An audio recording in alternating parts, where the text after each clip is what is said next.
যখন ঘুম থেকে উঠে শয়তান তার মাথায় 3টা গিট বাঁধে। বলেন সবাই, কয়টা গিট বাঁধে?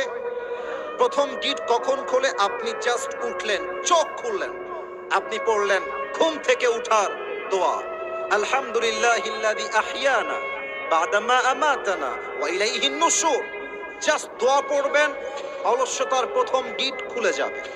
এবার যখন আপনি ঘুম থেকে উঠে বেড থেকে উঠে দাঁড়াবেন, আবার আরেকটা গিট খুলে যাবে। 3 নাম্বার, যখন আপনি ওযু করবেন আপনার 3 নাম্বার গিটটাও খুলে যাবে। এবার রাসূল বলছেন ফাসবাহা নাশীতাল কলব। 3 নাম্বার গিট যখন খুলে যায়, মানুষ তখন পরিপূর্ণ স্বাচ্ছন্দ্য হয়ে যায়, অ্যাক্টিভ হয়ে যায়, এবং সে এমন ভাবে কাজ করতে পারে যে এই কাজের ক্ষমতা আটকে দেওয়ার কারো কাছে থাকতে পারে না। ঠিক কিনা বলে? মানুষ যখন ঘুম থেকে উঠে শয়তান তার মাথায় 3টা গিট বাঁধে। বলেন